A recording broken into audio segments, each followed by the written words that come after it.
record the podcast.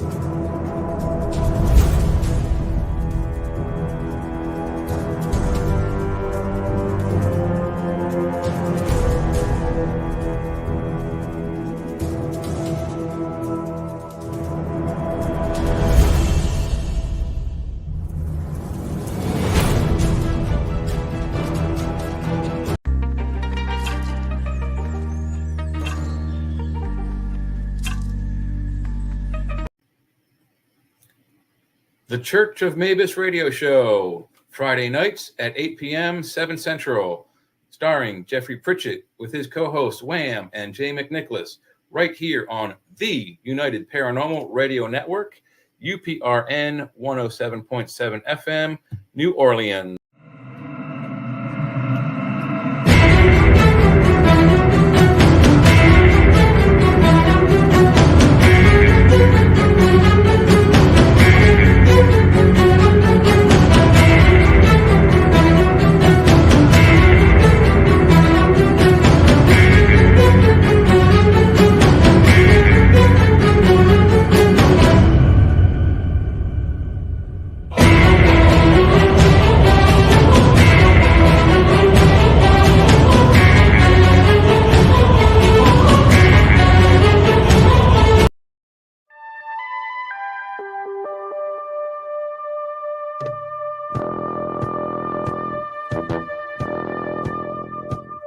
Tune in to UFO Undercover, Wednesdays at 8 p.m. Eastern, with your host, Joe Montaldo, right here on the Paranormal Radio Network.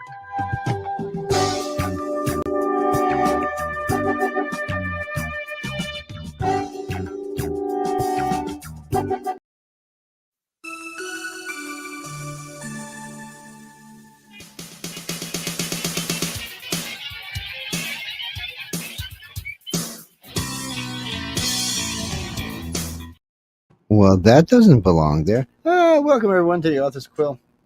That's actually a closing song for UFO Undercover, so not sure what it's doing in that cue, but that's cool.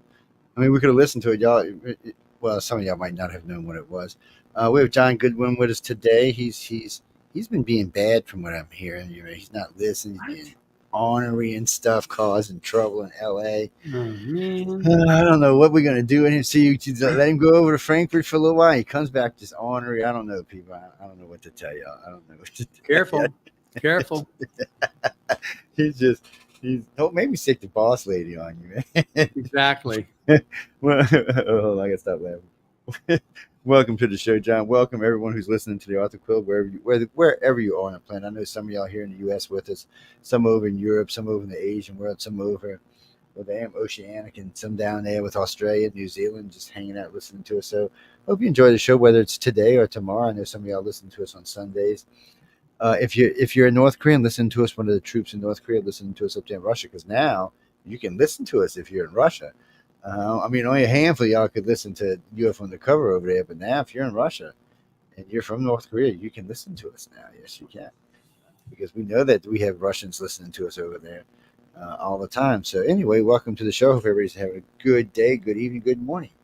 So, John, how's it feel to be back? You're home. You're back in lovely Los Angeles, prettiest city in the United States. It's just gorgeous there. Yeah. I like LA, but I don't live there. Real pretty. It was really nice in Frankfurt. It was, the food was great. I was taken to a real traditional German restaurant by a guy was the publicist for the James Bond franchise. So he himself is German. So this one restaurant was just amazing. It was very old there in Frankfurt, and had some like amazing schnitzel and all this, the trimmings went with it. Super good. I was amazed at the butter though, and it's so soft and so creamy. And the bread, yeah, it's real butter. It's like, it's not whatever they do over here stateside where it gets so hard. and there it's really yellow, and here it's like a pasty white that we've got, the stuff over here. But it's called butter, not margarine, but the butter. But anyway, it was great. We did really well. The purpose of it, obviously, with the Frankfurt Book Fair is the biggest trade show, and there was like 110,000 booksellers that were there. And then on Saturday, Sunday, where it's open up to consumers, another 100,000 consumers come in, mostly to the German hall, and to buy, books from their favorite authors. You see these book signing lines, and these lines are like, 200 people long, 300 people long to meet their favorite authors and get their book signed. I imagine Frankfurt's like Utah. They like to read there. Yeah. Plus, you got everybody coming in from all around Europe. Yeah, everyone's all over the world. Actually, not just Europe. So we had, because you've got, I think it's 103, 105 countries represented. So, and this year, each year there's a different country guest of honor. This year it was Italy, and they get their own hall. Germany has their own hall. You've got a couple international halls. We were in one of them, and there's American hall. And because I was there at the behest of New Era Publications, which is the publisher located in Denmark. So we were in the international hall, and so that was pretty good. And but how's the English? I mean, I know a lot of those countries we're talking about speak English, but I mean, how is it overall? It's good. There's definitely English is become pretty much the international language, and so it's there are probably some people that didn't speak, but the only ones that are pretty much speaking only one language are Americans. It's like, because we're arrogant. We're just arrogant. Yeah, exactly. I mean, when I'm in Mexico, if I've been there for a couple of days, my Spanish comes back, and I can actually handle conversations and do stuff in Spanish. But it takes a couple of days because I'm not around anybody that. Yeah, I took 3 years of Spanish. I don't think I remember, but like 4 words, maybe some numbers. Maybe. I mean, if I was around somebody doing it all the time, it might come back. Probably it would come back like that. But it was great, and it's amazing because we're coming back. It's the recovery post pandemic. This is like the second or third year since the pandemic, and so it's new people. A lot of people took that time to retire, and so there's new people coming in. A lot of conglomerations. A lot of the big companies buying up the smaller companies, so you got fewer companies there. So whereas Frankfurt Book Fair used to be 11 halls, now it's down to 6 halls. Because of buying up the smaller companies, so you got these big publishing houses, yeah. So, but it was very good. I was able to record a couple of podcasts there, which will be coming up in the next couple of weeks, and meet more people and just start working on building up new relationships. It's always good to meet new people. Reese, if you're having trouble on Roku, you can watch us on Rumble or any of the other videos like YouTube or Facebook. But you got it. Okay, well, you had just posted, you couldn't find it. Yeah, it's in the live section. That's aggravating. I know, I agree with you. Which may be changing in the first week of November. What was that? Somebody had posted something about Frankfurt. Now I lost it. Damn, with y'all Speedy Gonzalez typists. I swear. I mean, how many days were you there anyway? 5, 6? I was there I flew in on Monday, and then when you fly from here to there, I lose 8 hours because it's 8 hours ahead, and then I have a day for setups, and then Wednesday night is the opening ceremony. But Thursday, Friday, Saturday, 3 days, which are the trade show, and then Saturday, Sunday, there's a few people there still from the trade, but mostly it's open to consumers. But we went into the show with about 100 appointments.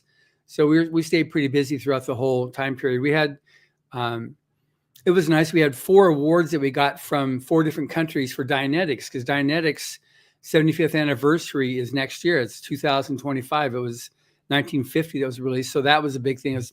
It's done well in a lot of countries around the world. So it sold over 22 million copies. So that was a good thing too. So we're working on that. And in Battlefield Earth, we announced 2 new languages, and then we have 2 more that we're ready to release. So it was originally in 25 languages back in the 80s, but now we've gone through and done all new translations. So people are coming back reading and saying, wow, this is so easy to read. So it took a lot of work to get the translations done and to have them, you translate, then you back translate to make sure that what you translate is actually what was originally done. And then you just get it proofread to make sure, proofread and several other beta readers to look at it and it apparently makes a big difference with the new issues that we got coming out. So people are saying, wow, this is so great. This is so great. So we're excited about that too. Yeah, well, if it's a language you want to read it in, pretty soon you won't have to do that anymore. Though with the new universal translators, they got the new one that you can just put on the paper and scan it, and it reads for you, whatever language it is, up to what was it, Bruce? 86 languages. Really? And and you can put it on you can hold it or you can clip it on your lapel, and it does conversations for you. It's really cool. It's a lot like the communicators we talk about on Star Trek. Not near as compact yet, not quite as smooth yet. But given another 5 or 10 years, you're gonna think you're gonna have a universal translator. They're talking about the new one should be able to clip right here or right here. There shouldn't be any more than a size of a half a dollar, a silver dollar, and that's it. And there should be real light, and they should be able to translate any language, any spoken language on the planet. I find that interesting. I mean, that gets rid of Babylon altogether, doesn't it? Yeah, well, and it's also Battlefield Earth. It has a scene in there where they have their translator thing, and it just clips on. You have the thing, medallion, they just put over their like a necklace, and then they can use that to translate. Except that one there is intergalactic, but it also applies to Earth. And when they did, it's interesting in Battlefield Earth, the way they did the translations, because of that device, they picked, I think, the Tibetan monks, because it's such a very unique and limited language. That's what they got the Tibetan monks, and they stationed them in all the different camps around the world once the humans were trying to regroup against the aliens, because the aliens, that language wasn't in the translation modules, so they could then do their they could relay messages across the planet, and they couldn't be translated. They couldn't be broken. The code couldn't be broken because it was a very complex but very limited, unique language. So that was, when you get so high tech, you have to start relying back on the low tech things to handle. Yeah, but think about it. I mean, in World War II, we used who? Oh, the Navajo. Yeah, exactly. It's we used Navajo actually for writing code and for breaking code. And they were damn good at it too, apparently. Well, we'd have to do a whole show on it. That's a whole different topic, but yeah, it was a really good thing. Jeffrey, yes, it was. Just write to News on the Flip Side. Yeah, you can write to iCarCox.net. Yeah, any of them. Yeah. I know, it's good. What can I say? It's a good show. Where are you, Jeffrey? Oh, I'm sorry. Sorry, Jeffrey. I didn't realize that was Jennifer. Jennifer, where are you at?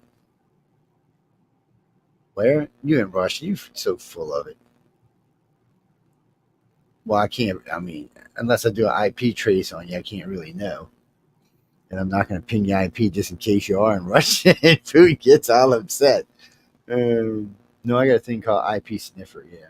You just hit it. Any IP that crosses your computer can sniff back to its source.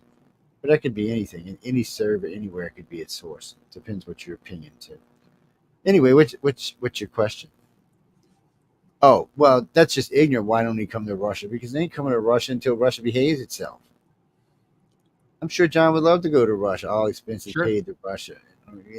Go to St. Petersburg because they probably read what the people in Moscow do. But I think it would be a great thing, but not until y'all behave yourselves. Come on. Y'all have misbehaved. Now you got North Koreans over there. No Americans going anywhere around that place. Not anytime soon. That's not going to happen. Anywhere in Europe is cool. Well, you can. No, you can just go buy the book. Yeah. I Yeah, we imagine. got Battlefield Earth is available in Russian. That just got retranslated, and that's now available either as an ebook or as a trade paperback book. Well, if you don't have it in a local Russian store, I'm sure you can get it online. Yeah, you can get it Well, on Amazon as an ebook. yeah. You may have to look. I don't know how Russia's got their internet set up right now, but you may have to order through a different country and have it sent to you. Yeah, it's sometimes that's what you got to do when stuff's going on like this. Yes, but I haven't. No. I haven't read the book. I've listened to. No, actually, that's a lie. I've listened to Mission Earth, and I've seen the movie. But didn't you listen about because you played Battlefield Earth like? Oh no, that's true. That's true. I take that back. John's actually right. Yeah, that's actually right. So John gave me, I don't know, about 3 years ago, I think, a copy of Battlefield Earth. It's 48 hours. Yeah. Of audio. It's not just someone reading. It's all the sound effects and everything else that goes along with it. 67 actors, 150,000. It's good. It's good. Well, it's. What do you mean? Is it better than a movie? Well, yeah, it's better than a movie in the fact that it just. All I can tell you. You know what? What are we at? We're in October, so in about 9 weeks we'll be playing it twice. We'll play it the week before Christmas and the week before New Year's. We might even play it the week after New Year's, but we'll definitely play it the week before Christmas. And then it re-airs again on Christmas Eve, and it plays all the way till New Year's Eve. Yes, and you can listen to it if you want to. I think it comes out to roughly 8 hours a day. It may be a little less, but it roughly comes out to that. So the main thing about the audiobook is that it's unabridged, so it's just a straight story. That's you have no director, you have no screenwriter that changes it and tries to abbreviate it. Or when you have an audiobook, you don't have to worry about how much budget do you have for special effects, because the special effects are whatever your mind can create. So you've got then all the voices. And when you have multicast, the way we casted it was, if it's a Scottish voice, we had a Scottish actor. If it was a little kid, like Biddy was one of the kids in it, then we got Nancy Cartwright, who's the voice of the most famous 10-year-old boy, Bart Simpson. So she's the one that did Biddy. But otherwise, whatever voice required, we had a person with that language to be able to do the voice. So it makes it so authentic.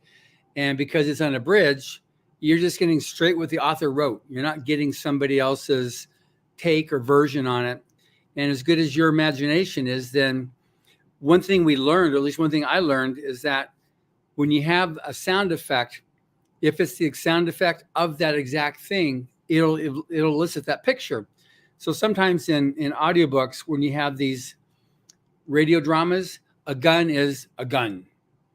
A spaceship is a certain sound. If it's a rocket, it's a certain thing. Well, what we did was, if it's a gun, if the gun is like, especially you found out in the Westerns, but if the gun was a Sharps, we use the sound of a Sharps gun.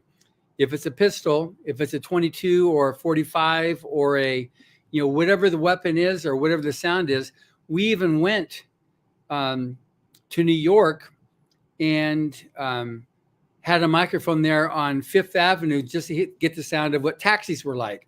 Then we went down to the subway, because the New York subway is different than other subways. So we recorded these things. So in the stories, when it says, if it takes place in New York and they're in the subway, anybody that's from New York or anybody that's been to New York, they'll recognize the New York subway and it'll elicit that image.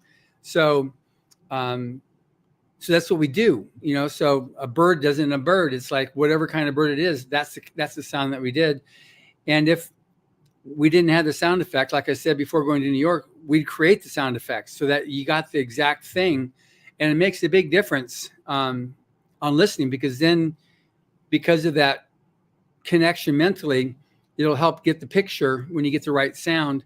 And then what we also did with Battlefield Earth, the aliens went through a computerized, a synthesized, going through being synthesized. So it had a bit of a different sound to it than the humans. The humans were just totally organic without any filters to it. So that's just, so the humans would sound different than the aliens, and it just helps too to differentiate and distinguish the different characters, because obviously when you have that many actors and that many characters in a book, the more you can do to help distinguish helps as well. So that's one of the things that was done to make it. And the audiobook itself won an Audie, which is the highest honor you can get for an audiobook.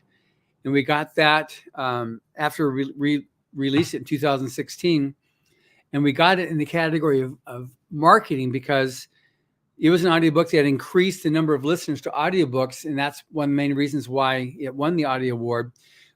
I was able to get Hollywood Boulevard shut down for a several-hour period, and we set up and crashed a spaceship on Hollywood Boulevard. And we had all the TV networks were there, and we had smokers on it, so it looked like, okay, what's happening here? And then we had the alien Turl coming out of the spaceship, and then Johnny Giboy Tyler and Chrissy came to capture him, and then the Scots with their bagpipes. It was a total fun caper there on Hollywood Boulevard, and it was that was a lot of fun. So that it won the highest award that you can get in audiobooks. That's fun. Well, again, guys, you can listen to it. It'll be playing. Or you can buy it too. Yeah, you can buy it. Yeah, you can go buy I'm it a book publisher. I sell books and audiobooks. And drive around in your car and listen to it, or listen it at home. Listen to it. It's it's better than the movie. Definitely better than the movie. I'm just telling you, it's better than the movie. Anyway, I mean, if you're a cheapskate, you just can't buy the damn thing. It's not even that expensive. I mean, literally, if you're a cheapo. Yeah, if you have an account on Audible, it's 1 credit. It's a super deal. 1 credit for a 47-hour audiobook. Yeah, so you can go get it and you can listen to it. But if not, like I said, it's going to start the week before Christmas, and then it'll restart on Christmas Eve and it'll run all the way to New Year's Eve, and y'all can listen to it. No, I can't play Mission Earth. Besides, I'm not quite finished with them. I'm a book and a half out still, I think. I've been listening to this thing for like 18 months. No, it's not that long. It's 10 books. It's squeezing it into my free time. So real quick, I'll give you a quick rundown on it, because you can get the book. Yeah. I don't have any left. Yeah, you can get the book on Amazon. You can get it as an ebook. Yeah, so you can get the book. The audio, don't tell John that. Just don't tell him. He'll get upset. Don't tell him. But I mean, you can get it. But so the first book's a little slow, because you're building up characters. You got to learn who everybody is, who's the slimy people, who's not the slimy people. Anyway, as it goes, though, it actually gets progressively better throughout the whole entire story. It is a lot of fun to listen to. It's definitely satire. That's the best label I can put onto it, because of no, it's not just political satire. We're just gonna say it's satire in general, because there's a lot of stuff they talk about. They get into politics, but they get into business, and they get into a lot of different stuff. There's a lot of different subjects it is just quite a different things. Well, no, I'm not going to tell you all different things, because it kind of gives away some of the story. So I just be surprised and listen. What do you mean? What is it rated? It's rated like PG-17. It's not R. It could have been, except everything that could have been. To R. It's close. Well, maybe some of it, but there's all the foul language is been replaced by bleep. So anytime that someone's going to say some profanity, it just goes bleep, that bleepity bleepered, so that was the way that Hubbard came up with the handling on this thing. So, because at first it was definitely an RX rated story, just, telling the story what's happening here on planet Earth, but then came with the idea, okay, if we just take all the stuff that would be X rated, or that would be like the profanity, and put a bleep there instead, and that handled it. So, but no, Michael, I would stamp it as PG-17. It just some places, only in very few places, it borderlines close to R. But I'm not talking about R like in disgusting, filthy kind of stuff. That's not what I'm talking about. But we go listen to it or go read it. You'll know what I'm talking about. And if not, wait until I'm allowed to play it, and you'll hear me play it, and then you can listen to it that way. Yeah. Can't tell you, damn it, people. Y'all like, Jesus. You're the one that brought it up. Yes, but still, I want people to know it's available. You can get it. You're such a tease. It is a tease. No, no, listen now, people. John gave me like 100 of them to give away. Literally, at least 100 I gave away. So shame on you if you didn't get one. I don't know what to tell you. Go buy it. It's like $5 or $10. It's not really expensive. I think it's $10. It might be 20. I don't know. Go look and see. Anywhere you can buy a book, you can buy it. Yes, pretty much. Yeah. Y'all are something else today, people. What is we got the half literate crowd here today? Is that what we got going on? And I'm glad to see people popping in on YouTube. Nice to see y'all over there. Yeah, you can see people in the chat with us, like Joe and Michelle. Anybody who pops into this chat, we can see it here with us. Anybody who pops into the messenger is just on Messenger. Yes, well, what do you mean? He goes to Frankfurt to sell books. Yeah. That's what he's there for. GalaxyPress.com. Look, you don't have to go looking at Barnes and Nobles. You don't have to get out and get in your car, do anything. GalaxyPress.com. Yeah. Tell him Joe sent you and he'll charge you an extra $5. I mean, I'm sorry, I came out the wrong way. Yeah. So anyway, so that was the last show that we're going to do for the year. We had, so next February is when it all starts over again, where I teach at 2 workshops. One's called Superstars, which is in Colorado Springs. And the following week I go to Utah, to Provo, Utah, and teach at a workshop there called Life, the Universe, and Everything. And then we have Rise the Future happens in April, which you'll be out. Joe, you'll be out to Los Angeles for that. I'm always see, Jennifer, I am always well behaved when I'm out there. I'm not scared of John. I'm scared of his wife. What are you talking about? No. They know I love all of them because they're a great bunch of people. They really are. It's a shame. I know y'all hear me talk about them from time to time. It's a shame that you don't get to meet them because the way this is set up, you don't get to meet them. But I mean, you get to see John here with me, who's cute, and every now and then Emily will stop by and chat with us from time to time. You got to meet a couple people this year that we were doing interviews with, and Carmen's going to stop by eventually, talk some music with us on News on the Flip Side. Yes, I mean you get to meet them, but it's not like I do. I get to see them in full out, working their ass off mode, and frankly, far more patience than I do. Oh yes, I'd be looking at people like, "Do you want to be here? If not, get your ass back on an airplane." They're just no, they do a good. They do a fabulous job. And best way to find out, go to writersfuture.com. Submit your illustration. Submit your book. Oh, not your book. I'm sorry. It's less than 17,000 words. Yes, story. All right. And win. Yes, win. And then if you do win, you'll get interviewed by us pre getting there. And then while you're there, you get interviewed again. And John does several interviews with all kinds of people. No, I can promise you this. You'll get interviewed by both of us probably at least twice. Depending on where you stand and how you want it, at least twice. You might even see 3 times. So you get lots of press out of it. And not just that, there's lots of other press available that you're going to get interviewed by. And when you get to the gala, they get quite a few people show up from the press network that shows up to say hi and get some good pictures. And there's lots of pictures taken, lots of people to talk to. But you got to win. Yes. Or donate $1 million. That might No.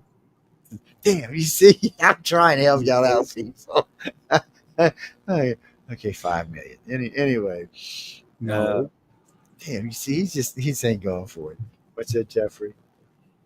You mean in person, John's great. Well, some years it's weird for us too because some years we get to spend a lot more time together than we do on other years, and I don't know why. It just works out differently. It really has to do with which one of us are doing interviews late. Is what it really comes to. And because sometimes we can have breakfast together and chit chat before we get started, and sometimes I don't get to see him because either he was up late or I was up late. Yes, well, because interviews run late because the people are busy. Everybody's busy. It's not just because it's not just the winners that are getting interviewed. Staffs get interviewed. Judges are getting interviewed. and it's a nonstop going around. And you don't want to keep everybody up too late because they're going to be up early in the morning. But still, a lot of my interviews run after midnight, and I try to keep them at 2 midnight. Is what if I can, I'll try to cut them off at 11. But usually it's about midnight. Yeah, because all the winners still have a whole day's worth of workshop the next day. Yeah, they do, and some workshops are more intense than the other. Like the yeah, you knew what I was going to say. The 24-hour story, yeah, that's intense. I mean, I haven't posted them, but I will. Not probably for a couple of weeks. Maybe around Christmas I'll do it. So I took like 4 years of shots I've got. The 10 Power asked me to go out and get these shots when these people are writing these books. So I got 4 or 5 years of these pictures. So I'm going to post them all at one time. I'll just I'll put them in groups and label them years so you know who it is. I'm not going to put anybody's names on them. You'll just anybody in the picture is a winner. And some of the expressions on their face are like, it's just amazing. And some are very relaxed. Like Mr. Cool Blue Eyes, he was like, shh.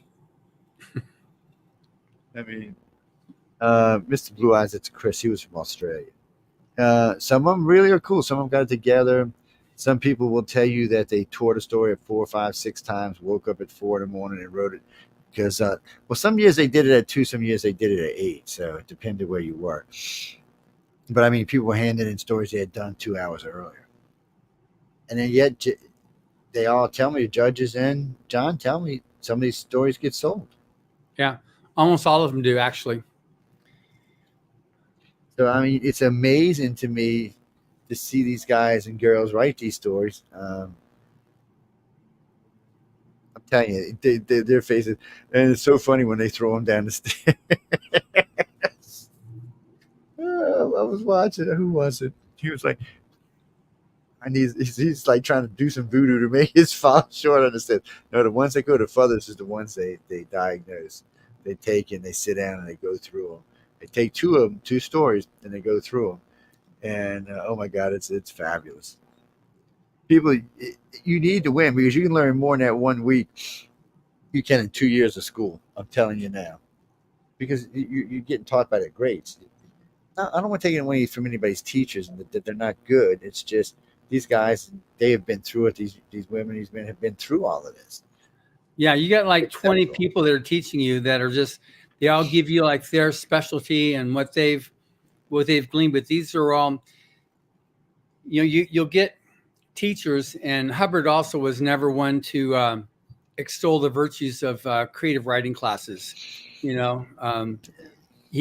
gone there and he actually lectured at one, I think it was at Harvard, and he told them throw away your first 100,000 words, 500, and they were just like, he said they were apoplectic, just with like, they were spending all semester writing their short story, and I mean, his composition speed was like 92 words a minute, and he was just writing 100,000 words a month. So he was doing it because he was using that to fund all of his researches and travels. So he was writing 3 hours a day, 3 days a week, and pumping out 100,000 words and selling, not 100%, but above 90%, selling first submission.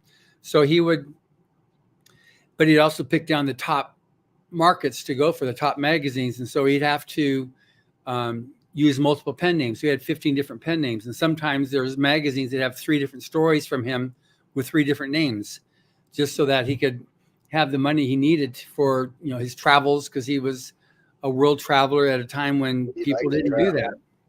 That was early 1900s, that people didn't do that. They didn't travel. He had traveled by ship to China twice by the time he was 19. And so,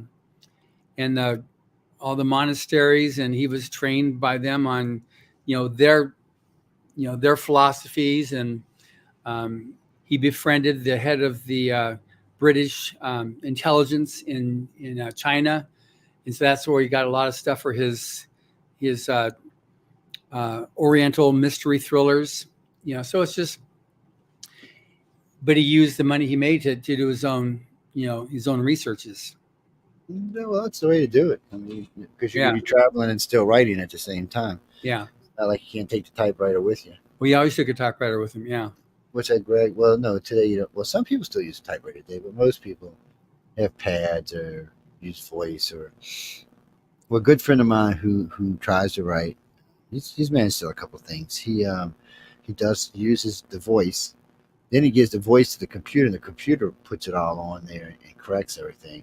Then he proofreads it, and he usually changes a bunch of crap, and then he turns it into a book and sends it into his publisher.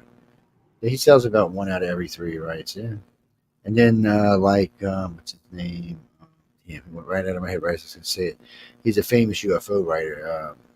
He writes probably a book a week. He said he writes 9 to 5. That's how he writes. He gets up in the morning, gets his coffee, has his breakfast, goes, sits down, starts writing. Stops for lunch, eats his lunch, goes back to write, just like a 9 to 5 job. He only works 4 days a week, not 5 days a week. Yeah. It's he makes a good living. Yes, and sometimes he's producing 4 books a month. Don't ask me. I can't. I've been trying to produce one for 10 years, so don't ask me how he does it. But meeting some of the writers at Writers of the Future, I noticed some of them can write like that. Like Dean Wesley Smith, he can write like a demon. I mean, I think he's part demon sometimes. When he talks about writing books, sometimes I'm like, Jesus, dude, what are you doing? And but once you get in the mode, I get you in the mode, and just you go away. And when you listen, John talk about Elrod, it sounds like the same thing. Once he was in that, I'm in the mode. I'm writing. Well, a lot of writers tell me the same thing. Once they get flowing, they don't want to stop because they're in the mode. They're in the mood. Yeah. They're in the. Well, I mean, same thing for artists. I mean, illustrator doesn't want to stop right in the middle of their painting or drawing. You know, it's, you got to pick up from there. It's that mindset you're in that's allowing that story to come out, or that picture to come out, or that marble to come out, whatever you may be doing. I don't know. But you know what? You could have asked Echo. She was on right before us on the professional. Yes, you could have came by and asked her. I don't know nothing about art, but she does. No. John, tell you, I can't draw a stick man. Give me a break, man. I mean, come on. You know the game Hangman where you got to draw the stick man? He's outside and shit. Y'all think I'm kidding you. I'm not. I'm serious. I can, because of these guys, I've learned to sort of kind of write. I don't know. When I'm with them, I can actually bang out 12, 15, 18,000 words. When I'm at home, I'm lucky I get 500 words. It's even when I'm off, it's just too much other stuff going on in my life. When things calm down, maybe so. When I become filthy, stinking rich, then I'll hire a writer, and I'll just tell him what I want him to write. Hey, I know there's ghostwriters out there, so whoever said that comment, don't give me that BS. I don't hear that. Actually, we're going to have an author joining us in about 10 minutes, but what are you talking about? No, you can't just go knocking on the door and going in their place. What are you, nuts? You can go to, you're talking about the museum. Yeah, you can go to the museum. You seen the interview with John and I and Chelsea. That's what you're talking about, right? Oh, yeah. Chelsea's a sweetheart. No, she is. But she's telling them to kick your ass, so you better stay in line while you're there. No, it's a great, I enjoyed it. It was a good tour. I didn't get nothing. I got to go when nobody was there. That was nice. But, I mean, it's the same tour anybody else is going to get. Chelsea's really nice. The whole staff was really nice. Yeah. And you see, she did a good interview. She was sweet. Oh, y'all don't know. I tortured this poor girl to death, man. Y'all just have no clue. I torture her. If she could get away with it, she'd smack me.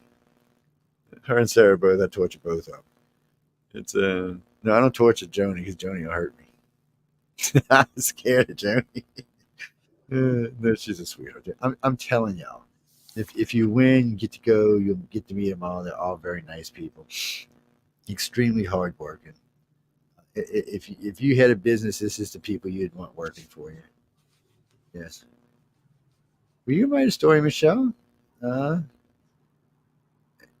Yeah, anybody that's got a speculative fiction, so that means it's science fiction or fantasy, not horror, but like dark fantasy is fine. Alternate history, just anything that's speculative on it, up to 17,000 words. The sweet spot is maybe like 4,000 to 6,000, and it's PG, so no F word, no F bombs, that type of thing, and no gratuitous sex or violence is allowed. There are markets for it. That's just not right as the future market. That's all. And you can you maintain rights to your work. Once we publish it, you can then publish it wherever else you want to, and that applies for both the writers and the artists. And it's because of the as it's evolved over the 40 years. We're ready now. We're compiling volume 41, which releases in April. Is you've got the first level, which is just thank you very much for submitting, please resubmit. But then once you get beyond that, you get honorable mention, and that's like the top 10%. And then you got silver honorable mention, you got finalist, and then you've got silver, and then you've got winners. And so when you get up to that, as you move up, you're going to be able to start getting responses from the judges when you get up to the finalist category, so that you get, okay, here's what you can do to specifically for your story. As an honorable mention and silver honorable mention, we have special emails that have been called by the judges. Okay, these are the points that you need to check on to take your story to the next level. So it's inspected to see which one of these, it's like 10 points that it could be. And then you can adjust that. We also have a free online workshop that we recommend people take. When we launched it, all of a sudden the number of honorable mentions and entries just rocketed up because the quality of stories really improved a lot, because this gives this is the technology of how to write short stories, how to write stories actually, but how to open a story, how to handle dialogue, how to do the middle of a story, how to do suspense, how to do an end of a story, how to do the wrapping up all the ending of it. So it's like 13 different videos, all the different pieces of writing a story that you can watch, and you can then do any of them as many times as you want to once you signed up for the course. And so we've had, it's over 9,000 right now. So it's been very, very successful, and it's made a big difference for a lot of people on their storytelling. So that's something that we do. And then obviously we have the podcast, and this show helps as well because we get all types of other authors on here, which we'll have again. The person's coming on in the second hour was a guest on the podcast a few weeks ago, and really good stuff. Jessica Brawner. She's married to a guy who is one of the most successful screenwriters in Hollywood. And anyway, so Steve Sears, really good. The 18 Swamp Thing, those about half a dozen different really famous shows in the 80s and 90s. He wrote all the stories for, really just amazing. And Michelle, just put your life story on a spaceship and you can write it like that. You said you want to you want to write your own story. Well, just that way it'll be sci-fi and you can submit it. You see what I'm saying? No, that's right. It's just, I always tell people, when people ask me, because I get a lot of people ask me about writers of the future, I always tell them the same thing. Just think PG-13 when you're writing the story. Yeah. And the story's got to be speculative. It's got to have some speculative element that's seen in the first page or two. Otherwise, it's not clear that it's science fiction or fantasy. So it'll get rejected right away. So I was told by 4 different authors there to put the ending first. Just very ending and nothing more, and then start the story after that. You know what? I didn't really think about it until I came home and I was watching TV, some of the sci-fi things I've watched, and realized that quite a few of them put the end first. No, these are people I would take their advice from, because they're brilliant. And they have movies to their claim from their books. So those kind of people you got to pay attention to. Yeah. There's a lot of good writers there. I shouldn't say good. A lot of great writers there. A lot of good stories come out of all these people. That's not all men. I mean, the judges, no, they're not all men. Actually, the coordinating judges, female. Both coordinating judges, by the way, are female. Yeah. Yeah. One thing that happens for anybody that's curious, you bring this thing up of just all guys, something like that. The judging all the judges see is a number and a story. We have no idea. Last year, one of the quarters, all the winners for the writer and the illustrator contest were female. It's like we have no idea. It's just because all they see is a number assigned to the story or the art. So once it's decided who the winners are for that quarter, then we find out, okay, who's this number?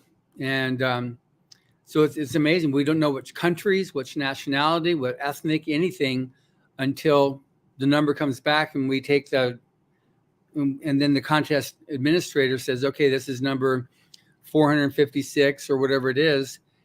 And then we know who it is. So sometimes it's all female. Sometimes it has been male. Sometimes it's all American. Sometimes it's all from foreign countries. We've had winners from 50 different countries. So that's actually, Cindy, that's one of my favorite things about the blind judge. Oh, no. You don't take John's word for it, because I asked the judges. No, I asked, shit, I can't even tell you how many judges I've asked. It's got to be over 20 now. Might even be over 30. Which one of the questions I ask them, even though I know the answer now, I still ask the question because people are going to hear it on the interview. First thing they say is it's blind judge. They say, oh, well, we get a number. We don't get to see. We don't know if it's guy, girl, squirrel. We have no idea. It could be a freaking alien as far as they know. All they get is a number in the story. That's it. And it doesn't matter whether we're talking books or art. It doesn't. Right. It's funny. Sometimes a winner will come up to a judge and say, hi, my name. I was the one that wrote blah. He says, nice to meet you, because I have no idea. Your name means nothing to me, because all I ever saw was the number in the story. So then they actually meet them. That's who they are. Just to answer Michelle, the videos, if you go to writersofthefuture.com, you can go to a free online workshop, and there's all the different videos that you can actually sign up for the course. It's free. And you register for it so that you can keep on going back and forth to it, and you can go back to as many times as you want to. Once you're registered, you can go back however many years. It's not a problem there. And the thing about the course is it has application matched with the study. So that by the time you're done with the course, you've actually submitted a story to the contest too. It's gotten you actually writing a story. So when you finish the whole course, if you do all the steps, you will have written a story. And it doesn't mean that's a great story, but you've actually done it. You've accomplished what a vast majority of people have never done, written a story. So it works. I've taken the course 3 times, but I had some encouragement. I'm not going to mention her name or nothing, but I had some encouragement. Yes. No, actually, I would go take it. No, because it's like the second year I was down there with him. I had realized after taking the first course, things that I didn't understand, things that were actually holding me back a lot was filler. How do you fill the story? How does someone come up? I'm walking down the street and it's sunshiny and it's 8 o'clock, blah, blah, blah, blah, blah. I never understood that. I could tell you a story, but it would be more kind of factual than it would be, or it'd sound more factual than anyway. After taking a course, I actually understood what they meant and how you went about coming up with that. Where you got the information for that, I guess, it would be a better way of saying it. It helped a lot. I ain't gonna lie. But it's there for anybody who wants to take it. It's absolutely free. Yeah, you can go over there and take it. As far as I know, you can take it as many times as you want. Or you can take it, stop, start, then get the story. Now you can submit the story, but I have no idea. I would take the course 2 or 3 times, to be honest with you, because there's a lot of information there. And even in the videos, there's quite a bit of information that comes out of the videos. You got some very famous people there that are going to be telling you how to do things. Like Orson Scott Card is one of the guys that he does several videos.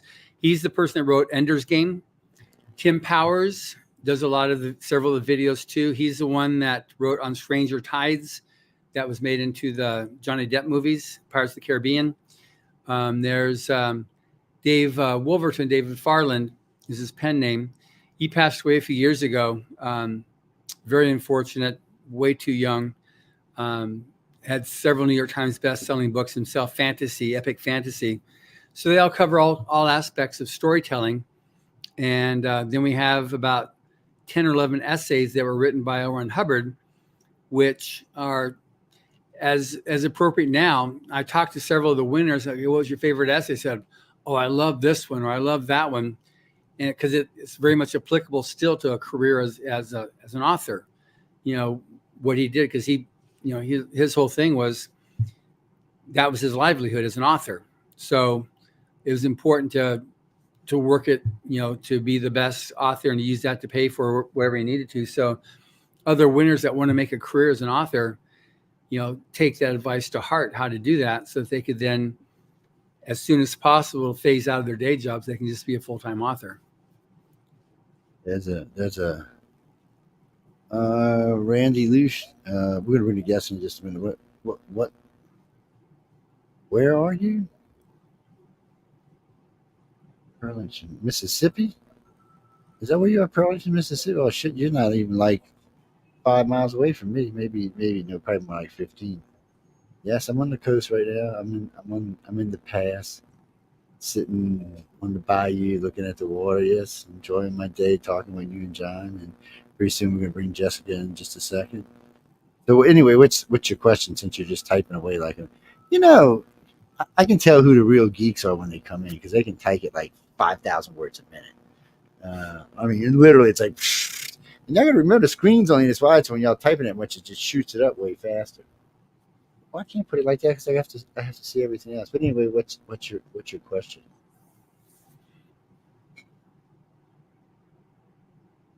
I mean, who designed it or why? Anyways, question basically is, John, he wants to know why or who designed the idea of going with blind judging and not just regular judging, like an open judge contest. That was a proposal that was done by the contest coordinator at the time, and Algis Budrus, and proposed to L. Ron Hubbard, who approved it. And the reason being was to level the playing field. So if it's not blind judge, then you can say, okay, my dad's Stephen King, so you're going to give, because you don't want to have something that's going to make it. A problem with contests is they'll look at a winner that's going to bring more publicity to them, and that's something that they'll go for, is how can you get more publicity? And so that's not our thing. That's my problem. It's not the problem of the winners. The winners, we just want to have anybody who's got talent to have an equal opportunity. So if someone is the son of Stephen King, and he was an honorable mention in Writers of the Future, Joe Hill, because I talked to him a few years ago at an American Library Association. Are you familiar with this contest? Oh yeah, I entered. I got an honorable mention. So we had that, and then you get someone else who's like, Joe Barnes. Like, who's that? Well, he's the guy that just worked at it. And some people, the one person's entered 47 times before winning. But then you have some people too, like Kevin Anderson or Robert Sawyer, who are all like major international best-selling authors, or Brandon Sanderson. They pro'd out, meaning that they disqualified themselves after entering the contest and could no longer enter the contest. So that happens too. But the reason for this, and this is why the judges are so supportive of it, is like it levels the playing field. Everybody has an equal opportunity. And because now you can upload your story online, it does. Even if you're a poor, starving artist, you don't need to have to pay for, the print, or pay for the, hey Jessica, or pay for the postage to send it in. So now you can just upload it at no cost. So it's made a world of difference. And that's, we've had entries from over 175 countries now. So, well, Jessica, you've experienced this. What do you think? It's a fantastic contest. I myself entered several times, probably about 10 years ago. I've, since moved out to LA and had the privilege of seeing the awards ceremony and, all of the great writers and illustrators that have come out of it. And it's one of the few writing contests that I actively promote when I'm talking to people about this, because it doesn't cost anything to enter. And there are actual prizes. And then also, the week that you guys do with the writers and the illustrators is such a good educational opportunity that it's just a fantastic contest. God, we sound like we're related. Damn. Well, anyway, no, ladies and gentlemen, because I mean, it's pretty much, how we run around when we're talking. Except I gave John a real hard time for a little while. You were probably much nicer to him than I was. It's Jessica Brawner. Did I get your last name right? Because I'm really bad about butchering last names. That is correct, Jessica Brawner. Okay, and then so she's with us. She's experienced this firsthand. So y'all can all say hi. And so wait. Now, start with the questions. Hold on. Sorry, just. For some reason I got messenger-itis tonight or something over here. So they just right off the bat, somebody writes right off the bat, well, what book was she in? And that's always some crazy question that people write. Yes. I don't know. She's not a winner. She that's what I was getting ready to say. wrote out the book that I had read when I interviewed her a few weeks ago. Is called Tattoos on Dead Tree Flesh, which was when I finally understood the significance of that title. I went, wow, Dead Tree Flesh is paper, and tattoos is the ink that gets printed onto the paper. So Tattoos on Dead Tree Flesh is like, wow, how clever is that? But I loved it. And she selected a series of stories, and just like she says, start from the beginning and just go through in sequence.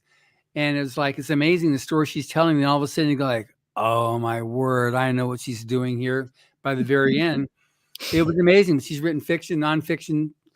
She's written a lot of urban fantasy and steampunk tales, and then a lot of topical books of improving social conditions. So just made a real fun interview, and she's such a lovely person. So they just all right, John, behave yourself. No, did they just like pop into your head? I mean, I always ask authors the same thing, because it's every author tells me pretty much a different story of how they became an author or where the energy comes from to write. Same thing with the illustrators. I mean, it just seems to be different, but I'm always curious to what your source is that pulls it up. I mean, is it just something you've had since you were a kid, or something one day you said, you know what, I can do this. Watch. I mean, you're a pro, so you got to be damn good at it. But I'm just curious. Yeah, no, it's funny. I started writing seriously about 10 years ago.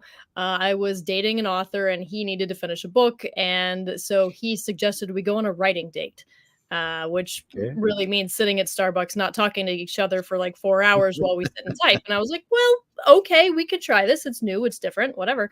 And as it turns out, I really enjoyed it. And since then, I've got probably 10 books that I put out over the course of that time period. Not dating that particular person anymore, but really that's what launched me into the journey. And then getting into where do the stories come from? A word, a phrase, a location can really spark the journey of, well, what if this happened at this location? Or what does that phrase mean to me? And how can I really turn that into a story? That's where a lot of the stories in this particular book that I just put out, Tattoos on Dead Tree Flesh, are a lot of them are location based, places that I have personally visited, and as I was there, something happened or some story came to mind while I was at that location, writing it and putting it together. That's interesting. What's it? One of the people in the chat said, "Well, that's how I write it. I see something or smell something or taste something, and I'm off writing away." It don't matter what I see. Hey, I still can't write. Y'all just get over it. They're just giving me trouble because I can't write a book. That's all. It's so I mean, any particular genres you want to stay in, or do you feel open crossing a bunch? Because I know some authors I talk to are like, oh no, I just want to write in like these three. And then some I talk to, oh no, I just want to write about every damn thing I can think of. So I'm just, well, I mean, I can't help it. Some of them are like that. So for you, how is it? I mean, is it in between or something, or? I really like urban fantasy and I'm really enjoying steampunk, but there are several other genres that I want to try out. I don't have any books planned yet, but cozy witches is a genre right now, which is kind of interesting to me. And then, as John mentioned, I've also got several nonfiction books out, and so I'm thinking about some new nonfiction books as well. But I think the only genre there's a couple of genres that I'm not super interested in. Um, like heavy horror is not my thing. Don't blame you. Cyberpunk is not really my thing. But other than that, I mean, I like the challenge of exploring new genres because each one is slightly different or wildly different, depending on which area of the spectrum you're looking at. Right. So Lorraine is from Los Angeles, California. She said she's the bottom line of a Z-Gen, and she says, "What the hell is steampunk?" That's exactly how That's exactly how she wrote it. So, steampunk is a fictional genre typically set in Victorian era as if the Industrial Revolution never happened. So, everything is powered by steam. There's a lot of mechanical things to it. So, cogs and, wheels and, how can you make that happen together with physics as opposed to just internal combustion. And then traditionally, it also involves airships, balloons, and transportation, primarily using that as their instead of airplanes. Exactly. Yeah. That was interesting enough. That was one of the co-creators of that genre is Tim Powers. He wrote an essay. He was actually in one of the earlier Writers of Feature volumes. He wrote an essay on talked about how steampunk came to be. That's really creative. Cool. Yeah. So I forget which volume it was in, but it's very interesting how Rise of Future specifically heralds a lot of because it's been around for 40 plus years now. You can usually see future trends in science fiction and fantasy because the winners in half a dozen years are going to be the main names you're reading, big names you're reading. And you kind of go, wow, okay. So what they're writing them, because when you win, you're not bound by any style. It's like you're fresh. And then once you build yourself up, sometimes people will stick, like Stephen King. I mean, he's got I don't want to say a shtick, but he's got, this is what he does. And he's known for that. And you got other people like Brandon Sanders. He does his epic fantasy. And you've got these people that do their different things and so they become kind of like known. So when somebody wins, they move on. Like Pat Rothfuss, he was a winner in volume 19. So what he brought to the table was a certain kind of epic fantasy. Nadia Corfor was also in volume 19. She's got her African futurism that she does. And so it's the same thing like with, when reading your stuff, like, wow, it was very unique reading you, from other stories I've read. Wow, it's not like somebody else, so as you grow as an author, it's going to be, this is Jessica Brawner. And, so I know what to expect with your stuff. And because I enjoyed it, I'm going to look forward to your stuff when you finally come out with more novels. It's in the works. I finished the outline and I'm starting book 2 in my series next week, actually. Good.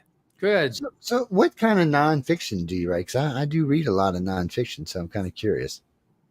Well, I maybe put the lightsaber on you either. Okay. Go ahead. I am enjoying the lightsaber, by the way.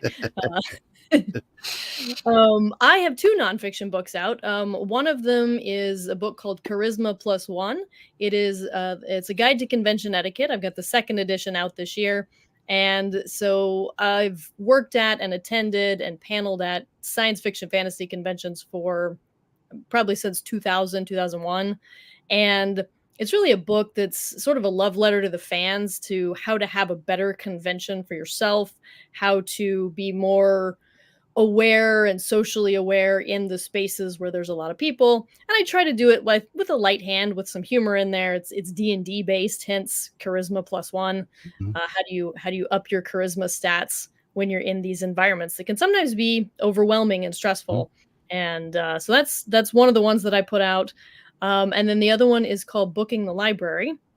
It is actually a book for professional musicians and authors and entertainers who want to work with public libraries. And how do you do that? How do you, get those shows? What do the contracts look like? What's your timeline? How do you find the information? That sort of thing. Because I used to do that in a past life, so to speak, prior to my current career. In the past life. I might have you bring you on one of our other shows to talk about those too. Because we cross a lot of topics on the network, and we do and go to a lot of different conventions. We have 40 hosts that are into all sorts of stuff, and they're constantly going to. They're all spread out all across the country, attending everything you can think of, or sponsoring anything you can think of.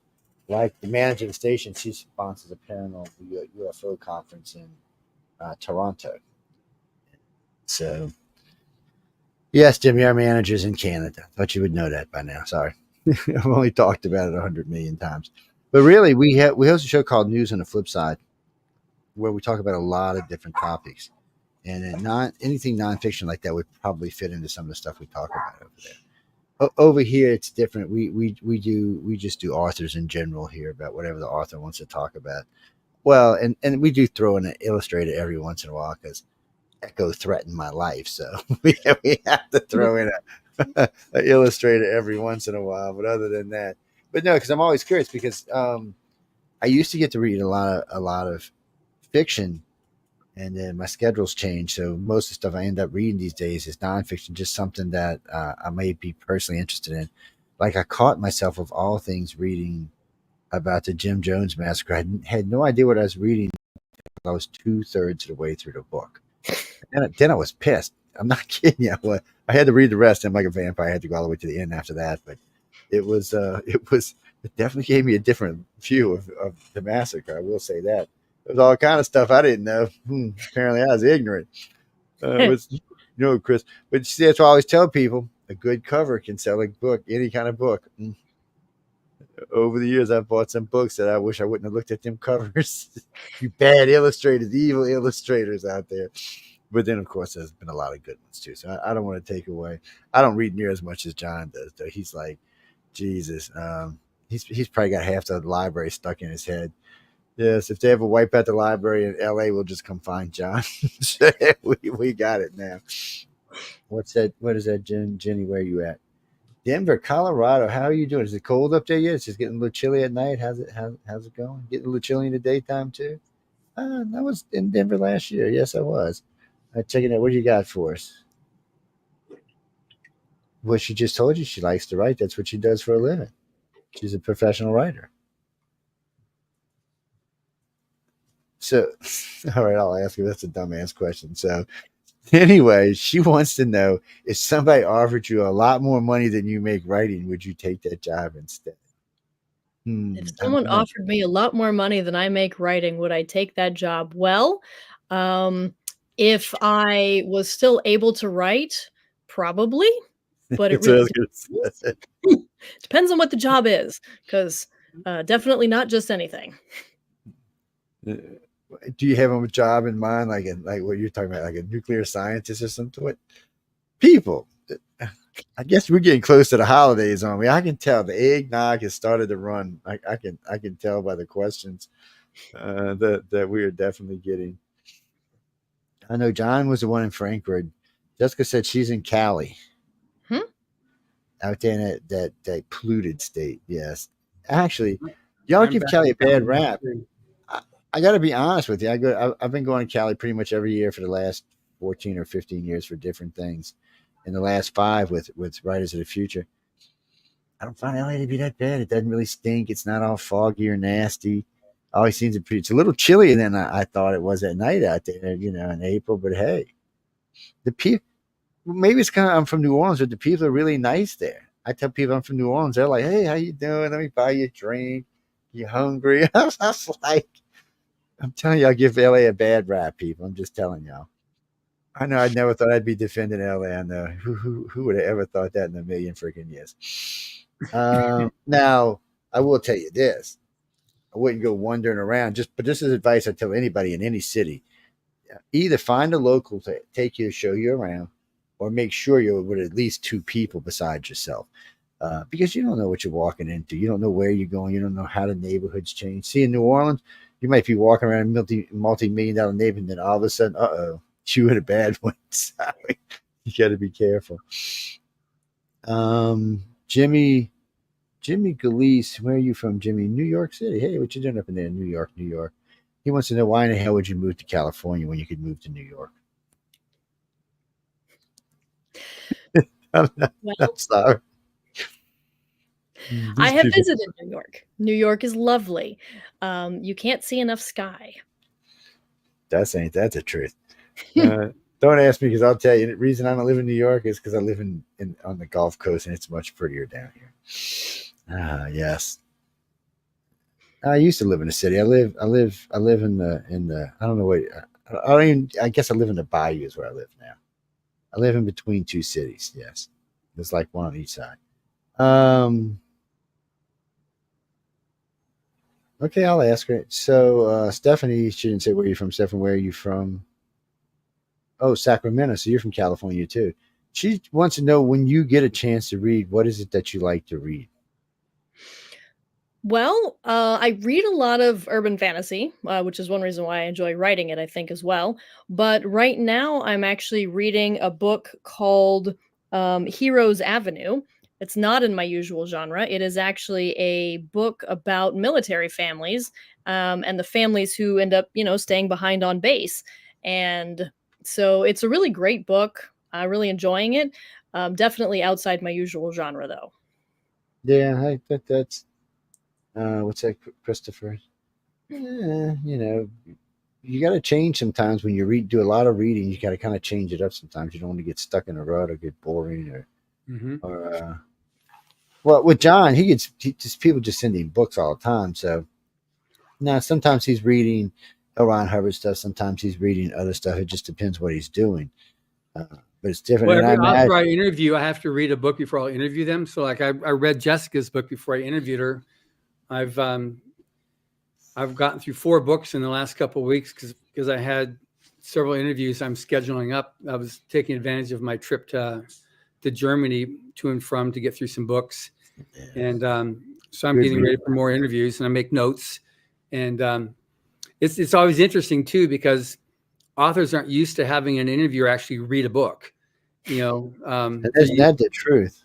Yeah, so they're like, see, yeah, when you said this or when they did that, like, and somebody said, like, you actually read my book. I said, yes. It just makes sense for a much better interview, because then I said, so he said this, and this. And with Jessica, I had, notes as I was reading through it, because I go through a lot of books and sometimes they'll collapse on me. So I will go through and make notes, and I make those as questions as I'm doing the interview. And it really makes for a much more engaging interview, asking about this. And because Jessica, her style, it was interesting. She had this one story called New World Order, and I was just like, wow. And I looked it up, and it was the Intercontinental Hotel here in Los Angeles. There really is a 73rd story that's a restaurant, and then how it came to be. So it was really interesting just getting that, her story behind that story, because she says it's based on places where she's been. And so it panned out when I asked different things there. Oh yeah. So, this, and there was another story she wrote called A Soul to Save. And it's just, it's just fun how she does different stuff, different takes on, like, she'll take a trope and all of a sudden turn on its head, like, wow, what fun, because she's definitely that kind of a person too. And she, along with her husband, who's been a good friend also for many years, Steve Sears, and just that type of a storyteller. They're just like real fun, and it's going to be a good ending somehow or another, which is what I prefer. If I want something's gonna be a bad ending, I can always just turn on the news. So Now, we don't do bad endings on my new show, by the way. We do good. Yeah, no, but that's, so I'm not into those types of stories. I don't want something that's going to give me some type of moralistic thing, like, well, it's not fair to think that, like on the, what was that one, the really famous, was where the protagonist at the very end, she dies in the very end of the last book. anyway, it was like we got to the end, like, oh no, and just like Emily, when my wife was reading, she threw the book down, says, I can't believe that she dies, and like that was that. So I don't like those types of books. I like something where it is okay that you can have a good ending. It's just today's society has gotten so entrenched in like, negativity. We need to turn that tide. And so people like Jessica helps to do that. Well, thank you, John. You were just saying all sorts of nice things about me. You're going to make me blush.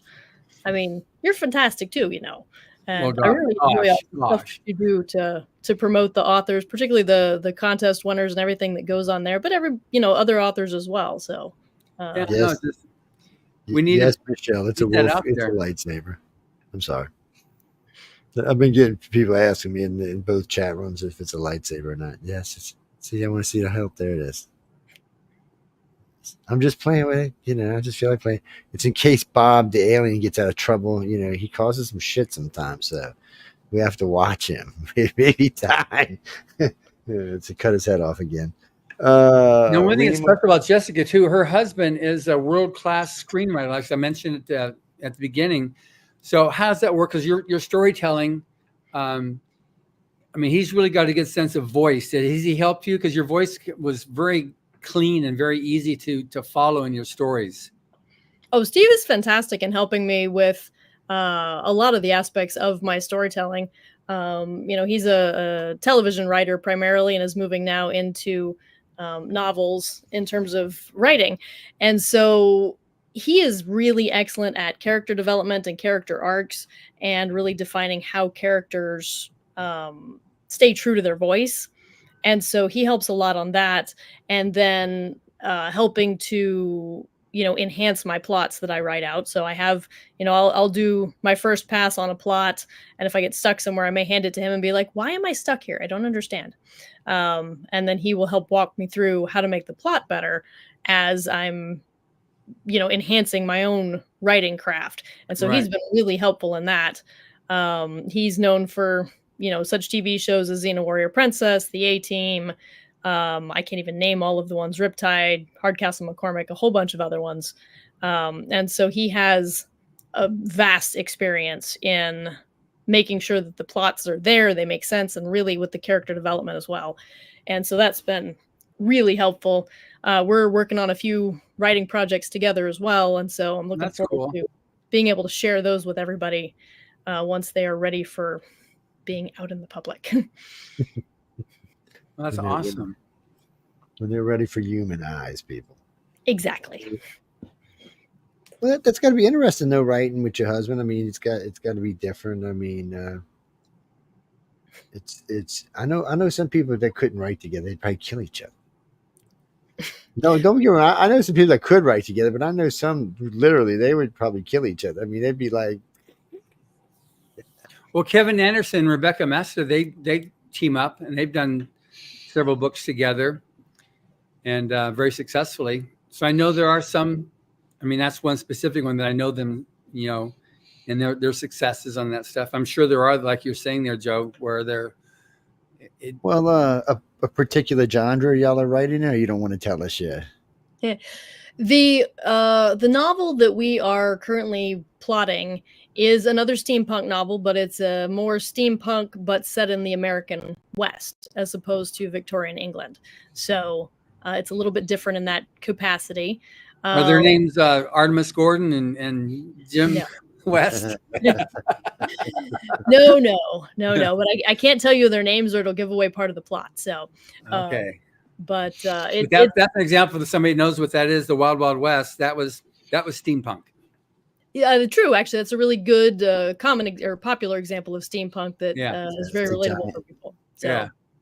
Yes, Chris, the giant spider running around. Yes, that was the last movie. But the whole series was like that. Steve and I actually do a. Oh, go ahead. Sorry. No, go ahead. Yeah, I was just going to answer that.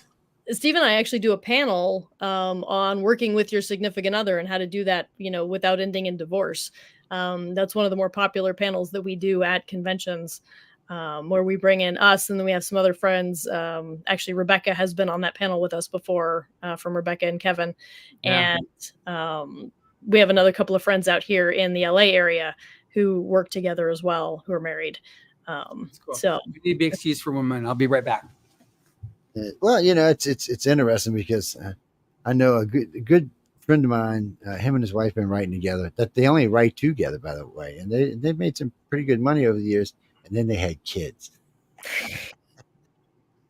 4 kids, not 1 kid, but 4 kids. I said, y'all made too much money. It's like, what do you mean? I said, you have 4 kids, y'all ain't making any more money now. And she's like, she said, yeah, because anytime we sit together, try to write anything, there's some child there. So now they write separately whenever they can, and then they send each other stuff on the computers or on the phone to read. Oh, it's kind of funny. But I know they got a new novel coming out this month, so I was kind of surprised. But they write more like love mysteries and stuff. I can't read them, so they're good friends, but I can't. They're like, Joe, proofread. I can't read that. That's it. I'll explode, man. I can't go to sci-fi, steampunk. Most stuff that falls under those genres or the sci-fi genre I can read, but to be honest, I prefer audiobooks because of the lack of time I have. Yeah, it's really helpful with the audiobooks and being able to listen while you're doing other things. It is because if I'm working on a computer, so I'm posting archives, or if I'm working on a station, or even if I'm writing bids for one of my customers from my construction company, I can listen, and I'm just typing away, listening. To a matter of fact, I messed up one time. I was sending something to a customer for a remodel on his apartment complex, and in there I typed in 1 paragraph of what I was listening to. And he writes me back, and he goes, Joe, what is this? And he sends it to me. I'm like, oh shit, sorry, man. I was listening to something while I was doing a job. He's like, well, what was it? It sounds interesting. I said, I'll send you a copy later on. But it's just easier for me. And plus, a lot of times I got like an hour and a half drive back and forth to work, so I can pop it on the stereo and listen as I'm going. That's how I've been listening to Mission Earth, all 10 books of it, just as I'm driving along. What's that, Bruce? No, you can't get everything in audio. You can, if you listen when I was talking to John about the Universal Translator earlier, they've got a new version coming out that you can scan a page with it and it will read it to you. Or you can scan it and it'll send it to your computer if you want to read it in text. Yeah, you can do either one. It's I don't know. I know the audio version is up to 80 different languages it can decipher, but I don't know if the reading version is up that high yet. But I know last time I heard it was at least 40.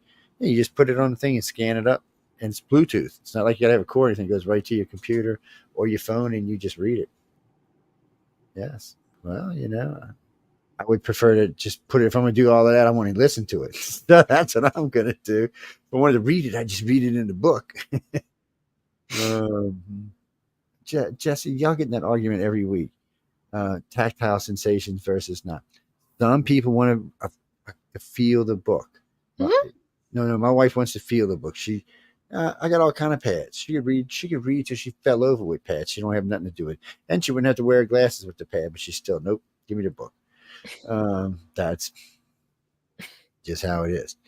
And then, oh no, we lost, I don't know, 3,000 books doing Katrina, maybe 4. We had a Linden library at the house.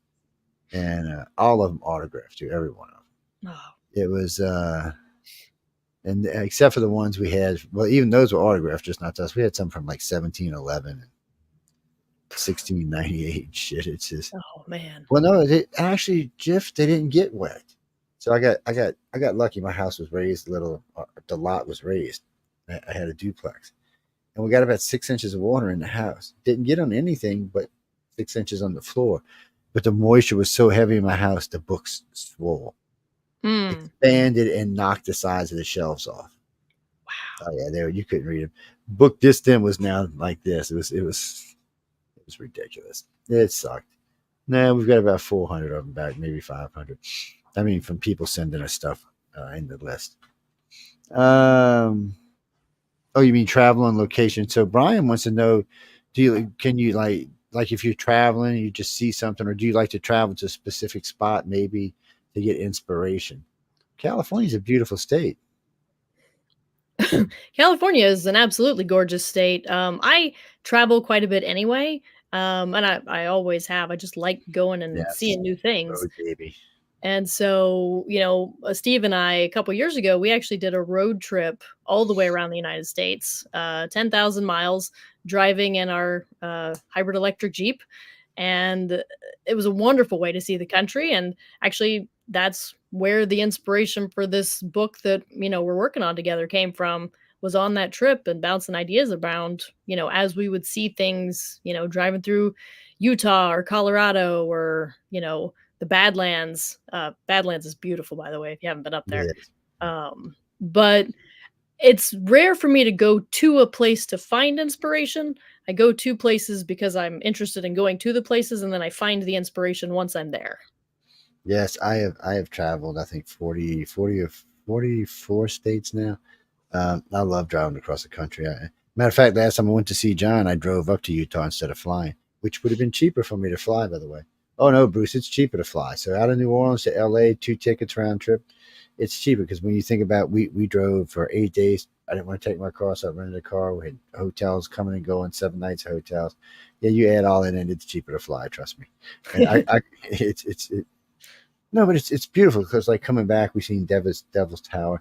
I will tell you all this. I decided to drive through Montana like a dumb person. I ain't going to say what I was going to say, but I figured we drive through Montana, cut straight down the middle of Colorado. Don't do it, people. Don't leave Utah and drive through Montana because there's nothing. It makes Texas look exciting. I'm telling you. It's oh no, it's nothing. It's all you see is these things with these snow blocker things and antelope. That's it. There's nothing else. And occasionally, like one of these little emergency housing cases, you get flocked in from the snow, which tells you shouldn't be driving on these highways. There's like 500,000 people in this state, and it's big. It's a big state. So I just want to warn y'all, if you want to see just like what looks like wheat fields, antelope, and these snow blocking things, take that route. The other route's actually prettier because it goes through Moab and all, which is well, if you're like a UFO guy, then absolutely. Oh yeah, because they got that place up there too. Mm-hmm. I stopped. It's funny because when I was in Colorado, I stopped at 2 different places. So I walk in the hotel place. The guy looked at me. He looked over at me and said, "Can I ask him for his autograph?" I'm like, "Why didn't you ask me?" And she goes, "I don't know. Joe, you kind of look intimidating sometimes." I said, "Yeah, you can have an autograph, dude." And then we stopped at some restaurant to eat. And the waitress asked, "Can I have your autograph?" And I was like, so anytime that happens, I know something dropped. Something that I've done somewhere along the line has come out. Because they never tell you anymore when they release stuff. People hate when they do that. But because a couple times on a trip I got asked, that just means that something on Discovery or Sci-Fi or somewhere along came out while I was traveling. What's that, Raymond? Yeah, it just happens. But it's weird. It's weird because you don't expect it, yes. But that makes the trip more fun anyway. But if you do go, people, I would say, go up the interstate. There's a big UFO place at the end of the interstate, and then cut across, go through Moab, and then come back down through Colorado. That way it's prettier. There's way more to see. There's lots of beautiful mountains and stuff. Going through Wyoming, you're just going to be like, oh my God, let me shoot myself now. And people, I'm not hating on y'all in Wyoming. I love you people, but Jesus, your state is boring. So Jessica, while Joe sticks both of his feet in his mouth here, it's boring. Don't hate on me. So when you do your traveling, do you have a particular theme in mind, like where you're going for, or just like, oh, that I wanted to see? It's the world's biggest rubber band ball, like in the middle of Kansas, or this is the biggest string ball that's in the middle of Nebraska. Well, it was interesting. For the first half of the trip, we had to plan it out because we had a timeline of I had to be in Atlanta on a certain date. And so for the first half of the trip, we planned out very specifically where we were going to be when. And, we definitely took some detours along the way. We went and stayed out in some teepees in West Texas, down near Terlingua and Big Bend National Park, which was beautiful. God, lucky the hogs didn't eat you. Well, that's a little bit more in the central side of Texas. I'm from Texas originally, so. Oh, okay. So you know what I'm talking about. Oh, I know what you're talking about, and I gotta say that they are awfully tasty. But that. So for the first half of the trip, we had a pretty defined timeline, but then for the second half of the trip, we didn't. And so for the second half of the trip, literally we'd be driving along, it'd be getting late in the day, I'd be like, okay, gonna look and see where's a hotel, where can we stay, what's interesting around here. Found an interesting app that helped us on the trip called I think it's called Roadside America, which you see some really strange things driving along the back roads of America. Sure. Yeah. And this is an app that will identify those things for you. Well, that's So, cool. like out in Now, West Bates Texas, Hotel, for example. yeah. There you go. And like, we're driving through West Texas near Marfa, which is a little town out in West Texas, and you come across a Prada store in the middle of nowhere. Prada. A Prada. It means somebody out there got money. That's all that means. It's an art installation, actually. Oh, is it? And there's nothing else. You can see nothing but fields in all directions and a Prada store. It is the strangest thing. But there's stuff like that all over the country that people just don't know about, or you drive by and you're like, what's that strange thing over there? So you look it up in the app and it'll give you what is it, who built it, what's the history of it, all that kind of stuff. Wow. And so we saw that. We saw, I think, coming through Wyoming, these two giant cutouts of cowboys across the road, having a gunfight across the road. And these are like 30-foot tall wooden cutouts. As it turns out, two brothers own the land and they were feuding at one point.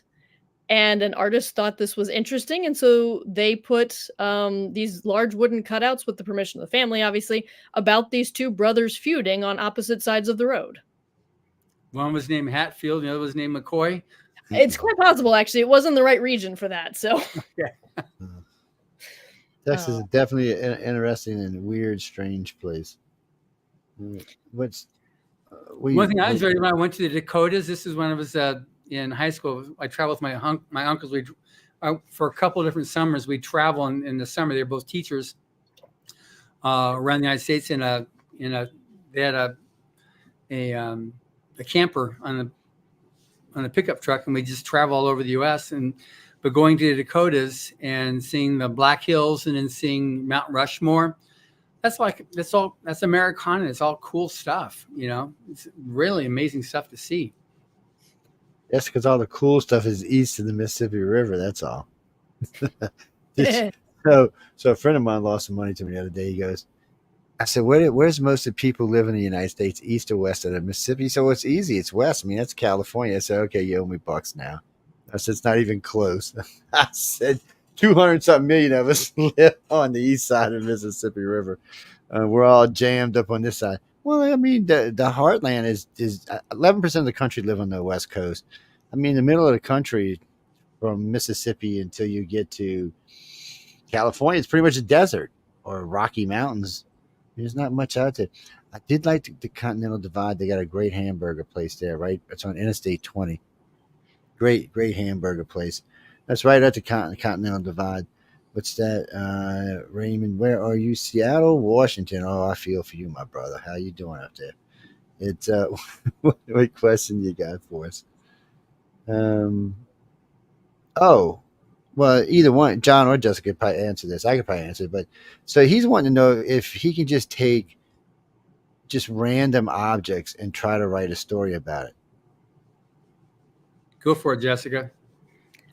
That's actually a really good writing exercise.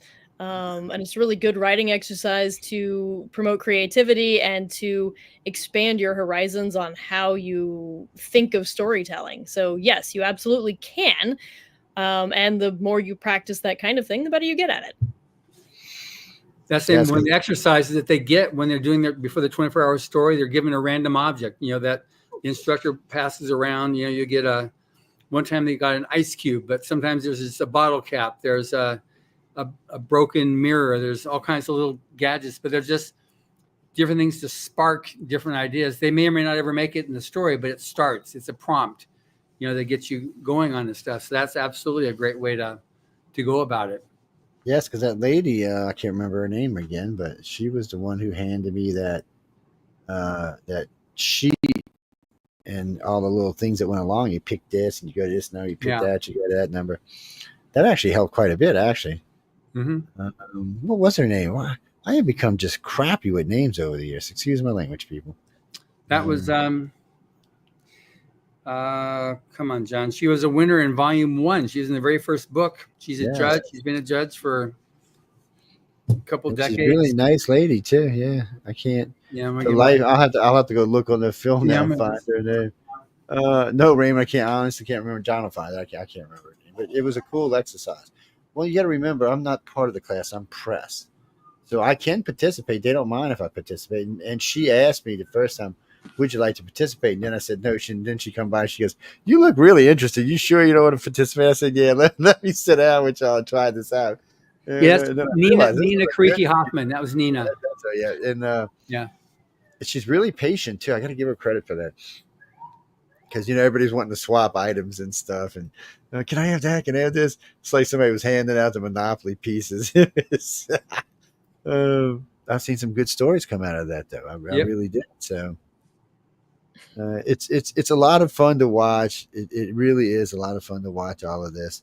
And so how did you feel, Jessica, when you got your first book published? I mean, were you like, okay, is this real, or somebody just playing tricks on my ass? What's going on here? Because I know some people, it's like, oh yeah, and sometimes it's kind of surreal feeling. I know when I won my first award, it was. Go ahead. It's an interesting question. So the first nonfiction book I did, the first book I did was actually a nonfiction book, and I think it hits a little differently, because I was like, hey, I'm proud of this. This is cool, but it wasn't surreal. When I finished my first novel and saw that for the first time, 300 pages of stuff directly out of my head, that was an entirely different feeling. And so I would say my first novel was really a wow, like that came out of my head. That's wild. Whereas my first nonfiction book was like, hey, this is cool. It's very different between the two classes of book. Well, yeah, I can see, because one's nonfiction, so it's not necessarily imagination. The other one, is all you. It's all coming from you. Wherever you get the idea, it doesn't really matter, because it's still everything from that point is going to be you. It's I'm actually jealous of any author, any illustrator. It's a talent that I wish I had. I watch some of y'all write like it's just nothing. I'm like, you blankety people. Was it Pete? No, I'm serious. I'm jealous. I mean, they're I do so much research. I wish I could write, because I could have probably put out like 5 or 6 books now. But it's watching a really good author is just amazing to me, because they can sit there and come out with it. It's like they're pulling it out of thin air. Now, just maybe, Jessica, you can provide a little bit of insight too, because some people, when they read a book, for saying, oh wow, I love this author, they're not familiar with the timeline, what their curve was to get to where they are, where they're like, oh wow, that author. So a little bit maybe talking about, like, when you first start, being willing to throw away the first however much to be able to build a voice and actually get something that you're proud of, that's publishable. The journey is very different for different people, but it's a good question. So my first novel, I rewrote the entire novel 5 times before I felt like it was, and that was before I sent it to an editor. And then I sent it to an editor and then had to go through all the edits for the 5th version of the book that I put out. So this took a long time for my first book. I would say the first novel, I think the first novel that I did took a solid 5 years to write. The second time around, it has been equally challenging. It will be, I'm doing it differently this time. I learned from the first time. And so this time I'm putting together the outline first, and then COVID happened, and that kind of threw me off my writing game, as it were. But now that I'm getting back into it, hopefully I will not have to rewrite the entire book 5 times. But like, I've already got 40,000 words written in this book, that I started out doing that before I did the outline. And so I'm going to probably throw out, I don't know, all but about 10,000 words of that 40,000 that I've already written, and, go from there to get the final draft, or the final first draft, I should say, of the second novel. And so it's very different depending on, who you are. My nonfiction doesn't take nearly that, because it's a topic that I know. You can research it, you can use other materials, and that helps a lot for the nonfiction. It's honestly much easier if you're familiar with the topic. Right. But for short stories, it's a very different journey. Short stories don't take quite the level of planning and quite the level of outlining that's necessary for a 300 or 400 page book. So it is very different. And then I know other authors who, they just sit down, they work without an outline, they write out the first draft. It takes them 2 months, and I am just looking at them going, "Wow, that is amazing." And it's good, It still is a first draft. You still have to go through the editing process, but people's talent level and how they approach things, is just very individualistic. And Right. so I'm gonna go with, there is no wrong method, as long as it's a method that works for you, that allows you to actually get your work out, if you're wanting to be a professional author. And always pushing yourself forward in that regard. Yeah. So deleting 30,000 words out of a novel is not a backward step. It's still helping make your book better. Yeah. I've seen several critiques, from established authors saying, okay, your book starts here at page 245, so lose the first, they're like, wow, okay. And then when they finally realize that, okay, that's actually when the book starts, because they're trying to ramp up. And then the first thing actually begins right there. But it's just, and probably too, as you get more experience in writing the books, your 5 years comes down to 2 years, then comes down to 1 year, then comes down to, at some point, okay, I can whip it out in 6 months or whatever. People like Tim Powers, he takes a year to do a book. Kevin Anderson, he's that month, 2 months. He's just like pumps up. Dean Wesley Smith, he writes 80,000 words a month. So he's got his own magazine he publishes plus his books. So, different people have different things that they do and different tools. But Dean's been writing also for 40 plus years. So he's also picked up speed because he's, been there, done that so many times that he's got the drill down. And so he's no longer thinking about where he's typing or thinking about the syntax. He's just like flowing the story. I know his wife writes. Have they ever written anything together? Yeah. I don't think that Chris Rush too, as well as that's so. They both write. I don't think they've written stories together. They just have same genres. I don't know that they've written like Kevin and Rebecca have. I don't think I've ever asked either one of them. I've met both of them, at events and whatnot. But I don't know that I've ever asked him that question. That is. I asked him last time we were at BarCon, but we got interrupted before he could answer me. Yeah, I'll catch him this year. I'll ask him again. But yeah, I had asked him, and he was getting ready to answer me, but I don't know if it was yes or no. I don't want to speak for him because I really have not a clue. Because I had just found out that his wife had written. So I was asking about his wife, and he was telling me about her. And I said, "Well, have y'all written anything together?" And then a bunch of groupies that I asked earlier if they wanted to come sit and mess with Kevin and Dean came over, and I said, "Well, I'm gonna get out of here. Y'all have fun. I'll talk to y'all later tonight." And because it's different for me, I have more access to them. So, and I have access to them after and before, so it's a little easier. So I don't want to get in their way of. I tell them all the time when I first meet everybody, it's like, look, if there's anybody you want to talk to and you're scared to approach them, just grab me in a breezeway and I'll introduce y'all. Because sometimes they think John's intimidating. Sometimes, like, get the hell out of here, John's the sweetest chocolate cake. Yeah, I've had a couple of them say that. I guess because you're the president, that's why. I don't think it's anything other than that. I think it's just because you're the big kahuna is all I think it is. Got it. Because I was like, John, introduce everybody in the damn place. What are you talking about? Well, it's because John's a celebrity, and so people are intimidated by that.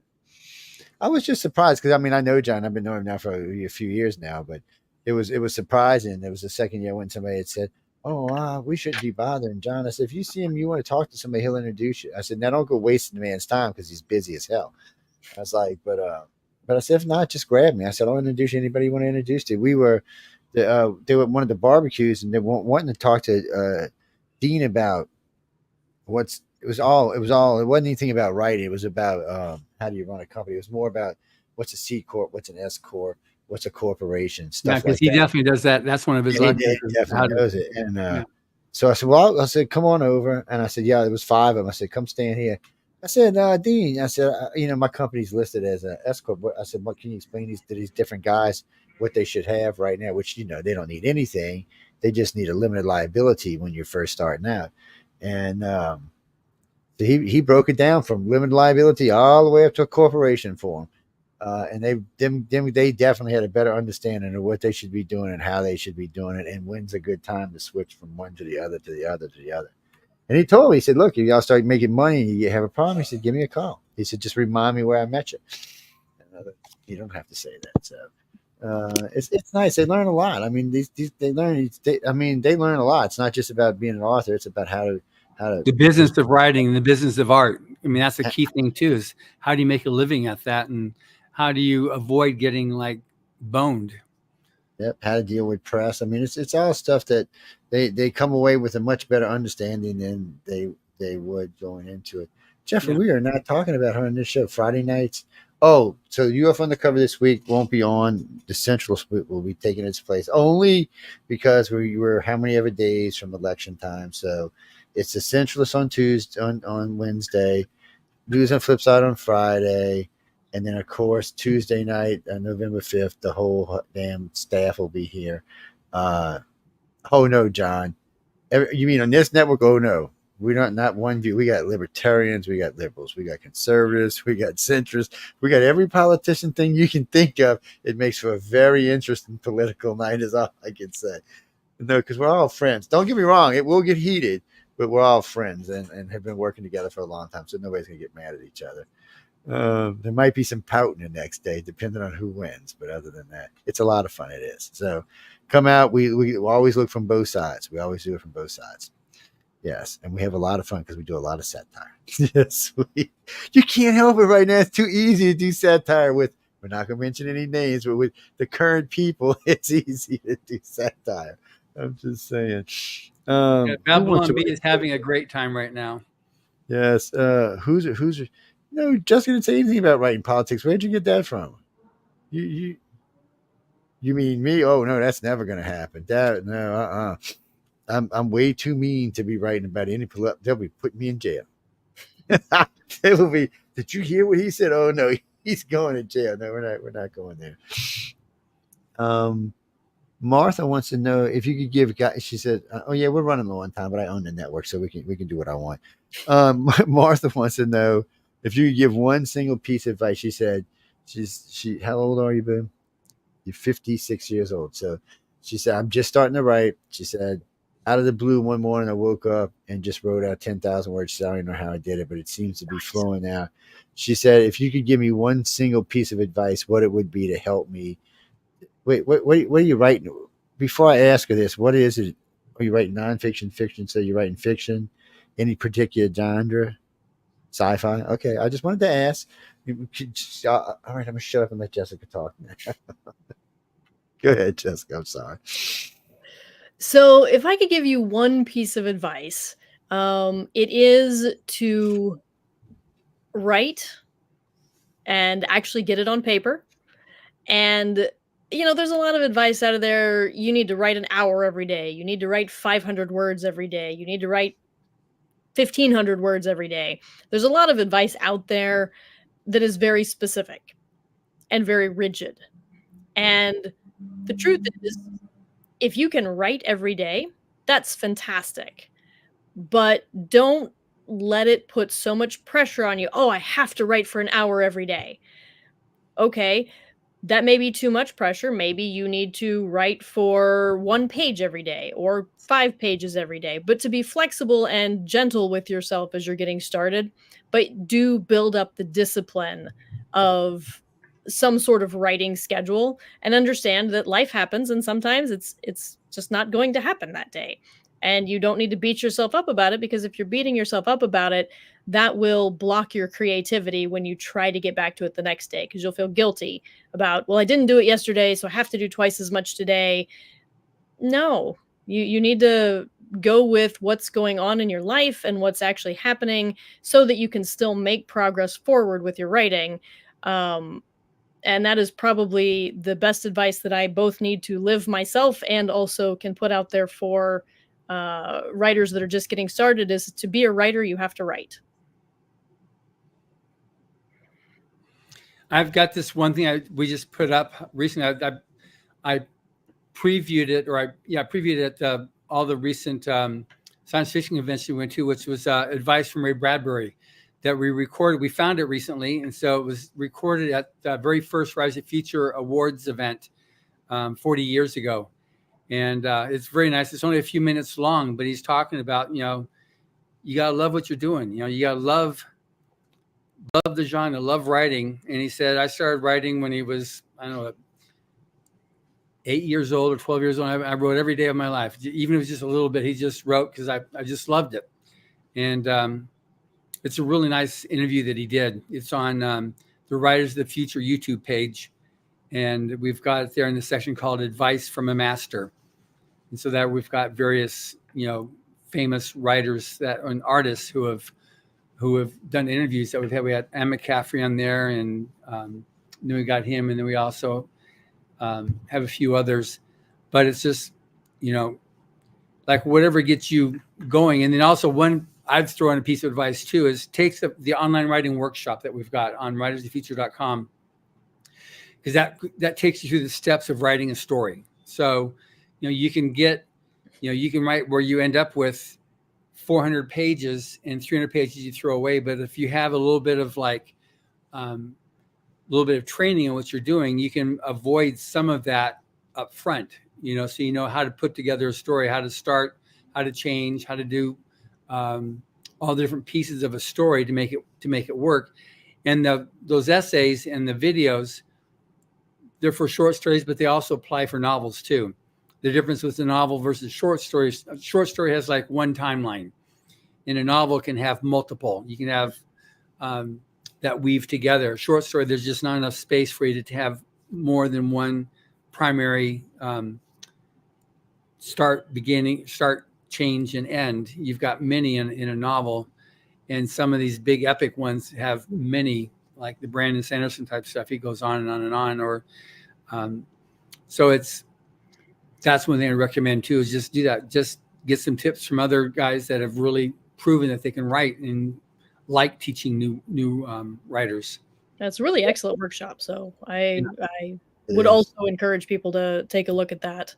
You guys have so much good resources over at the Writers of the Future page for people getting started with the writing.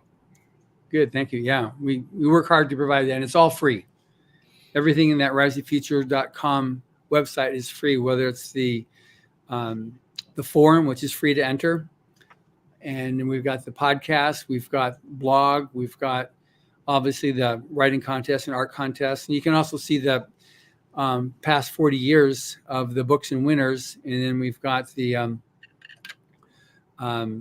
each of the different volumes, all the judges. You can see the judges going all the way back to the very beginning, like Frank Herbert way back, and Anne McCaffrey at the beginning. And then now Brian Herbert, Frank's son, and Todd McCaffrey and son are judges, plus amazing just roster of just super nice people. You get to talk to Todd. He's a lot of fun to talk to. He's a lot of fun to talk to. Yeah. Actually, one of my all-time favorite lectures y'all did there was with Todd and Wesley, with Dean Wesley. Yeah, it's funny. It was hilarious. No, they were arguing. So Todd brought some banners to put behind him. Really nice banners, probably expensive ones. And they argued the whole day about should you need them, do you need them, don't you need them? Because everybody in the room was asking, well, should we have them? Should we have them? Oh man, it was killing me. I said, well, I love y'all, but I gotta get some lunch because y'all killing me. It's one thing you get out of other judges, that there's no one way to do it. Like you were saying, that Jessica is like whatever works for you, but you'll get Jody Lanai, who's the coordinating judge. Well, she's really big at conventions. She sees the importance of conventions, and Tim Power doesn't like conventions. He doesn't. He just says, "Look, I'll write the book, and my publisher needs to do it." He's the ultimate in traditional. And then you got people like Dean, who says that traditional is like the bane of any existence for a writer. You need to have self-publish and indie publishing. And he does 7 Kickstarters a year. Kickstarter is a big thing. I mean, you had Brandon did a Kickstarter during the pandemic and made $42 million. It's the record of any Kickstarter of any category. So it's just, things are definitely changing right now in publishing. So just like what works with you. And that's the only thing that's really good too about the podcast. I've interviewed like Tom Doherty, who's the founder of Tor, which is the biggest science fiction publisher. And then several people that have done, the indie. I've interviewed Kindlepreneur, talking about publishing on Kindle. And then with Ingram Spark, I've interviewed the guys that run that program at Ingram. So just whatever you're interested in, we've got something in the podcast that can help you, find answers to what you're looking for. And I would say this wonderful person named Jessica Brawner on a podcast some weeks ago about, a clever idea of taking your short stories and turning it almost like a novel, which is clever how you did that. So it wasn't just an anthology. Well, thank you, John. And I had a really great time talking to you a couple of weeks ago. That was a lot of fun. And I was trying to, with that, hit. There's a certain group of readers who don't like short stories and prefer novels. And then there's a certain group who like short stories and don't have time to read novels. And I'm trying to, aim that for both of them. So right. That was good. That was good. No, Jenny, we're getting ready to go. Why? What's up? No, we got to get out of here. I need dinner. I'm hungry. I got fresh gumbo waiting on me. Oh yes, man! It's been smelling up the studio and the house all day. It's about to kill me.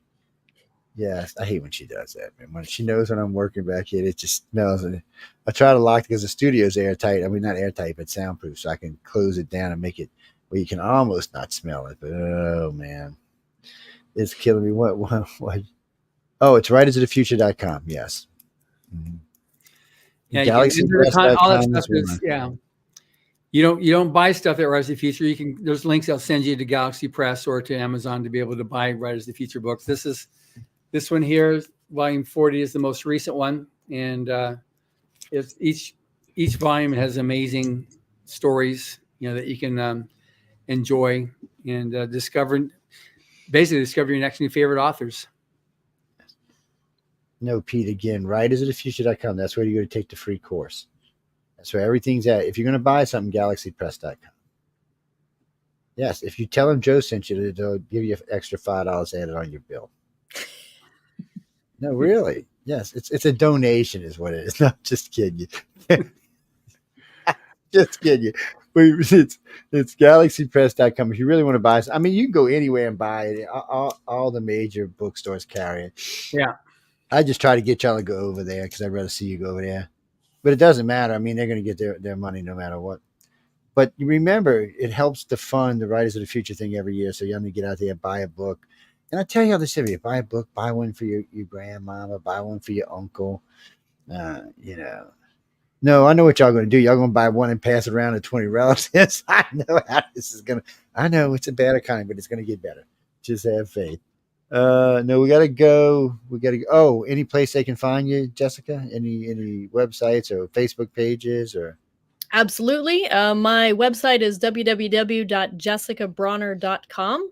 All of my books are available on Amazon, and Tattoos on Dead Tree Flesh is on sale this month for spooky season.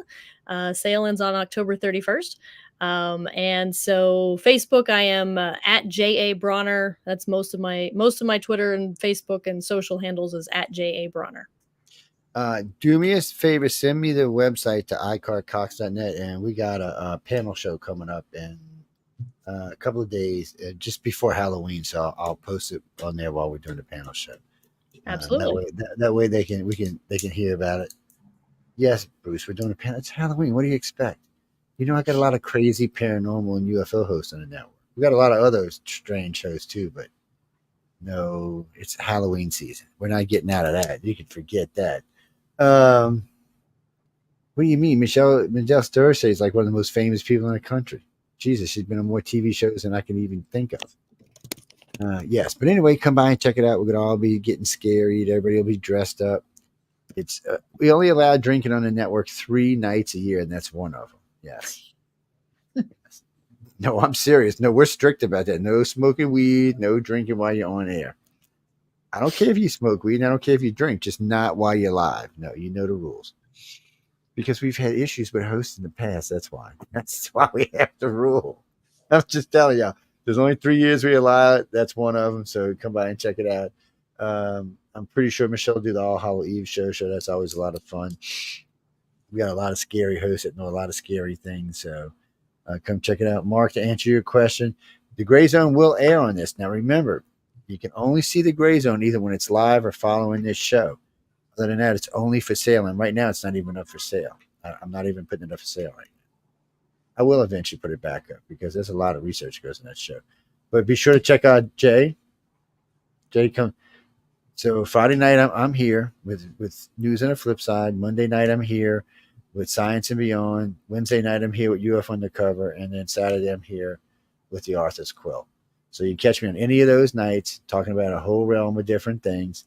But don't forget, John comes on. John opens for us today. Now, I don't know how long that's going to stay like, but right now, John's opening on Saturday. So you can catch Writers of the Future. He's the first show on Writers of the Future. You can come see him. Show's doing really well, so you can pop by and listen to. No, you can't talk to him, but you can come by and say hi. Drop a thing, it'll go back. And then, of course, Echo Chernick is next with The Professional. Echo's got a lot of good art, a lot of fun. She's a lot of fun to talk to. No, she's crazier than John and I. Oh, yes, by far. I love her to death, but I'm just saying.